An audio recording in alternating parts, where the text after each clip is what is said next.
Seorang anak geng sangat suka gadis ini. Untuk menyatakan cinta itu, bahkan dia menato namanya di lengan. Dia memukul kakaknya. Meskipun dipukul, dia juga tanpa suara. Tetapi, setelah si preman terlihat tato naga di badan dia, wajahnya diganti segala. Karena dia bertato banyak. Dibuktikan posisinya lebih tinggi. Dia bernama Oh Tae-sik. Dia sudah pernah orang tak takut apa-apapun. Apalagi setelah mabuk. Kerusakannya lebih kuat. Orang yang pernah melawan dengan dia tidak patah kaki maupun patah tangan. Orang-orang disebut dia ialah anjing gila. Pada salah satu kali melawan, dia tidak sengaja memukul seseorang sampai mati. Setelah itu, dia harus dipenjara selama 10 tahun. Tae-sik bertobat setiap hari di penjara. Ibu orang yang dipukul sampai mati datang untuk mengunjunginya. Ibu orang itu menyadari dia sebenarnya adalah orang yang baik hati.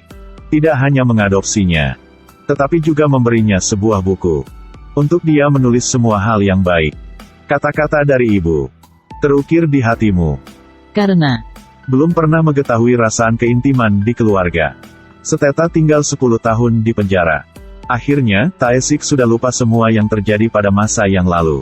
Dia menulis beberapa yang dia akan dilakukan di buku kecil. Bahkan itu kecil seperti makan sebuah persik. Setelah makan, dia akan menandai garis miring di buku catatan. Sudah 10 tahun terpisah dari dunia. Semuanya di mata dia menjadi baru. Ketika mandi, melihat lemari modern di depan mata, dia sangat menarik dengan kunci elektronik. Staf datang, memarahi dengan dia. Saat staf sedang melipat handuk, mendengar suara Tae-sik masih berkicau di sana. Dia marah lagi. Ketika melihat tato di badan dia, staf itu takut sampai cegukan. Beres mandi, dia ketemu dengan mantan temannya, Changmu dan Yangki. Sejak dia masuk penjara, si Park pernah dipatah kaki oleh Tae-sik dan Cho Pan-soo, seorang pedagang pada saat itu. Mereka sudah bergabung sama dan menjadi gangster terbesar di kawasan ini. Changmu dan Yangki juga bergabung menjadi kekuatan mereka. Meskipun mereka sudah kaya, tapi diri dengan bos geng, Tae-sik, mereka masih merasa memalu-maluin. Mereka takut dia akan ditempati kawasannya. Jadi begitu, Tae-sik biasanya diawas dengan orang lain. Setelah kenal dengan teman-teman, Tae-sik kembali. Warung bunga Mataharu Ibu Kim. Saat Tae-sik dibebaskan dari penjara, Ibu Kim sangat senang. Untuk selamat datang dia kembali. Saat makan malam, Ibu Kim terus menggulung daging yang dibakar untuk dia makan. Membuatnya hampir tersedak. Putri Ibu Kim yang duduk di samping cemberut mengejek. Karena dia kurang paham. Kenapa ibunya mendapat dia jadi anak angkatnya. Dia tidak mau mengakui saudara ini. Di mata dia hanya orang asing. Untuk menjadi seseorang biasa, Tae-sik ke rumah sakit untuk menghapus tato. Dokter berkata, jika dihapus, akan meninggal dan menyalahkan diri. Seorang yang kecil seperti ibu. Bagaimana Anda bisa menolak dengan bos gangster?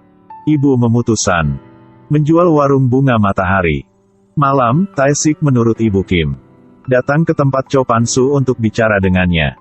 Cho Pan-soo tertawa, ingin pergi juga bisa. Tapi harus ketinggalan satu lengannya. Untuk menjaga keluarganya. Tae-sik tanpa ragu garu setuju dengan permintaan ini.